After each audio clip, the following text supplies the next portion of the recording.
From the PEP Radio Newsroom, this is the Evening News Blast. The Advocate is reporting the so-called Department of Government Efficiency, formerly spearheaded by Elon Musk, has disbanded after just 10 months in operation, leaving millions of lives devastated in its wake.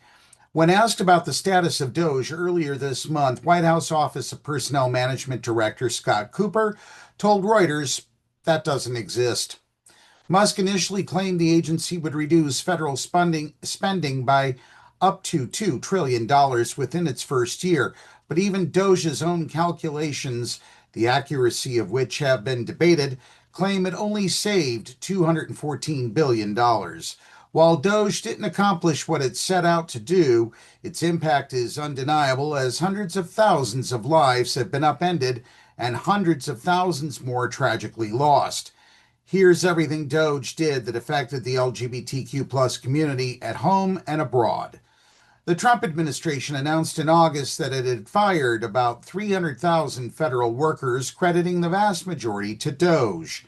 Office of Personnel Management Director Kupor told the New York Times that most had stopped working but remained on the payroll. LGBTQ plus people accounted for 8% of all federal workers, according to a January report from the Williams Institute, with about 314,000 LGBTQ plus employees in the federal government at the time. The federal employees fired by DOGE included nearly 2,000 staff members of USAID in the complete dissolution of the U.S. Humanitarian Department in February. Data models by Boston University epidemiologist Brooke Nichols estimate that as of June, over 640,000 people globally have died due to losing USAID support, at least two-thirds of them children. The devastating cuts resulted immediately in communities losing medication for treatment and prevention of HIV or other diseases. Activists around the world were also forced to flee countries hostile to LGBTQ plus people after U.S. legal support ended.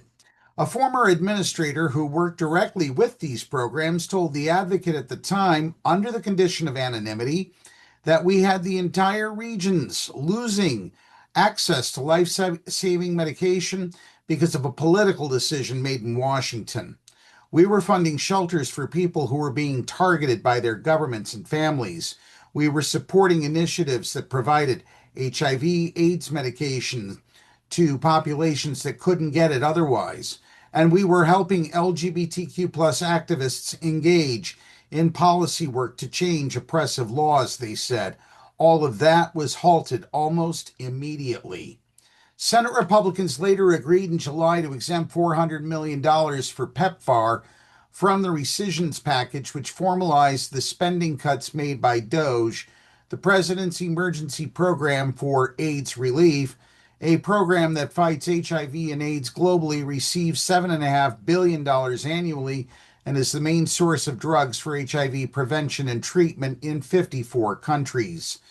The Trump administration eliminated more than 270 grants through the National Institutes of Health, totaling at least $125 million in unspent funds in April, specifically targeting research involving gender identity and sexual orientation, or diversity, equity, and inclusion.